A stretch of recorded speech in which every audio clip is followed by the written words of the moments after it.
Hello friends, स्वागत है आपके मेरे नए यूट्यूब चैनल पर। इस चैनल के माध्यम से हम आपको एडवांस इंग्लिश स्ट्रक्चर के पूरे इन्फॉर्मेशन देते हैं। आज हम आपके लिए खास 5 स्ट्रक्चर लेकर आए हैं, जिसका इस्तेमाल करके आप अपने इंग्लिश को काफ़ी इंप्रूव कर सकते हैं। और इस वीडियो क्लास में इसी 5 स्ट्रक्चर से संबंधित कुछ क्वेश्चंस भी होंगे, जिसका रिप्लाई आप इसी वीडियो के कमेंट सेक्शन में कर सकते हैं। तो चलिए लेट्स लर्न।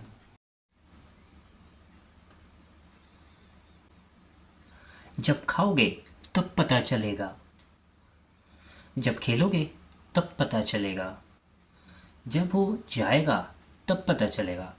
इस तरह के सेंटेंसेस में हम तब पता चलेगा ऐसा बोल रहे हैं, इसके लिए लिखना होगा यू विल नो। आइए इसके स्ट्रक्चर को समझते हैं।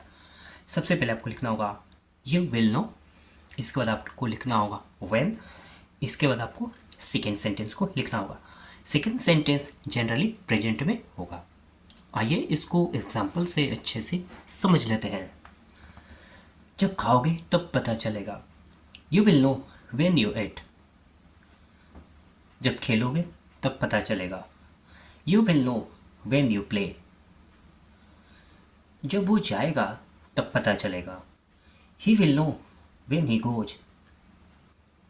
जब मैं पढ़ूंगा तब पता चलेगा, I shall know when I study.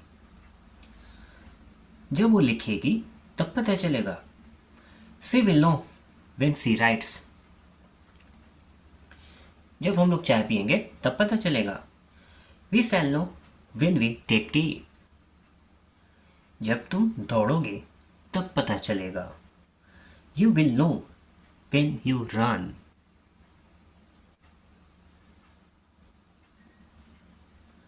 वो चाय पीने का शौकीन है, मैं किताब पढ़ने का शौकीन हूं। वे लोग गाना गाने के शौकीन हैं। इस तरह के सेंटेंसेस में हम शौकीन शब्द का इस्तेमाल कर रहे हैं। इसके लिए लिखना होगा फॉन्ड ऑफ। आइए इसके स्ट्रक्चर को समझते हैं। सबसे पहले आपको लिखना होगा सब्जेक्ट, इसके बाद सब्जेक्ट के अकॉर्डिंग हेल्पिंग वर्ब, इसके बाद आप लिखेंगे फॉन्ड ऑफ। इसके बाद जो मेन वर्ब होगी उसमें आईएनजी जोड़ा जाएगा और लास्ट में जो अदर वर्ड्स होगा उसको लिख लेंगे। आइए इसको एग्जाम्पल से अच्छे से समझ लेते हैं। वो चाय पीने का शौकीन है, he is fond of taking tea. मैं किताब पढ़ने का शौकीन हूँ, I am fond of reading books. वे लोग गाना गाने के शौकीन हैं, they are fond of singing songs. मैं क्रिकेट देखने का शौकीन हूँ, I am fond of watching cricket. तुम दिन भर सोने के शौकीन थे, you were fond of sleeping all day. हम लोग शराब पीने के शौकीन थे, we were fond of drinking.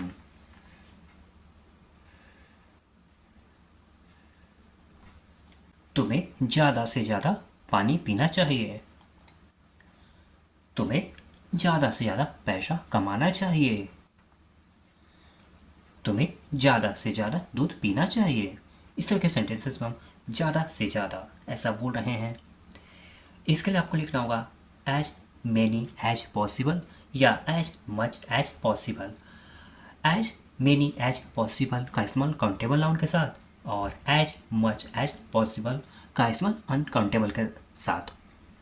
आइए इसके स्ट्रक्चर को समझते हैं। सबसे पहले आपको लिखना होगा सब्जेक्ट, इसके बाद आपको लिखना होगा सब्जेक्ट के अकॉर्डिंग हेल्पिंग वर्ब, इसके बाद आपको लिखना होगा मेन वर्ब, इसके बाद आप लिखेंगे एज मच एज पॉसिबल या एज मैनी एज पॉसिबल और लास्ट में अगर कोई अदर वर्ड्स होगा तो उसको लिख लिया जाएगा। आइए इसको एग्जाम्पल से अच्छे से समझ लेते हैं। तुम्हें ज़्यादा से ज़्यादा पानी पीना चाहिए, you should drink as much water as possible, uncountable noun है। तुम्हें ज़्यादा से ज़्यादा पैसे कमाना चाहिए, you should earn as much money as possible, ये भी अनकाउंटेबल है। तुम्हें ज़्यादा से ज़्यादा दूध पीना चाहिए, you should drink as much as possible, ये भी अनकाउंटेबल है। तुम्हें ज़्यादा से ज़्यादा खाना खाना चाहिए, you should eat as much food as possible, ये भी अनकाउंटेबल है। तुम्हें ज़्यादा से ज़्यादा अंग्रेजी बोलना चाहिए, you should speak as much English as possible, ये भी अनकाउंटेबल है। उसे ज़्यादा से ज़्यादा कपड़े खरीदना चाहिए। He should purchase as many clothes as possible, यह काउंटेबल नाउन था। मैंने परीक्षा पास कर लिया, अब आपकी बारी। मैंने खाना खा लिया है, अब तुम्हारी बारी। आपने इसे पूरा कर लिया है, अब उसकी बारी। इस तरह के सेंटेंसेस में हम अब आपकी बारी ऐसा बोल रहे हैं। इसके लिखना होगा नाउ इट्स योर टर्न। आइए इसके स्ट्रक्चर को समझते हैं।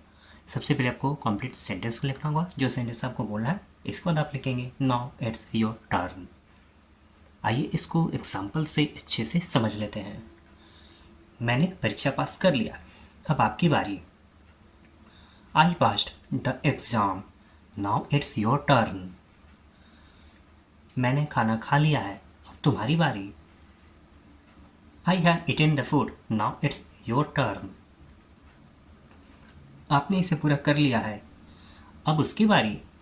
You have done it, now it's his turn. मैंने मैच जीत लिया, अब आपकी बारी। I one the match, now it's your turn. उसने घर की सफाई कर दी, अब मेरी बारी। ही cleaned the house, now it's my turn. पढ़ाई हर किसी के बस की बात नहीं है। सुबह जल्दी उठना मेरी बस की बात नहीं है, यह केवल तुम्हारे बस का है। इस तरह के सेंटेंसेस में हम बस की बात ऐसा बोल रहे हैं। इसके लिए लिखना होगा कप ऑफ टी। आइए इसके स्ट्रक्चर को समझते हैं। सबसे पहले आपको लिखना होगा सब्जेक्ट, इसके बाद सब्जेक्ट के अकॉर्डिंग हेल्पिंग वर्ब, इसके बाद अगर सेंटेंस नेगेटिव है तो नॉट का इस्तेमाल करेंगे, इसके बाद पॉसेसिव एडजेक्टिव्स, इसके बाद आप लिखेंगे कप ऑफ टी, और लास्ट में अगर कोई अदर वर्ड्स होगा तो उसको लिख लेंगे। आइए इसको एग्जाम्पल से अच्छे से समझ लेते हैं। पढ़ाई हर किसी के बस की बात नहीं है। Study is not everybody's cup of T. सुबह जल्दी उठना मेरी बस की बात नहीं है। Getting up early in the morning is not my cup of T. यह केवल तुम्हारे बस का है। It's only your cup of T.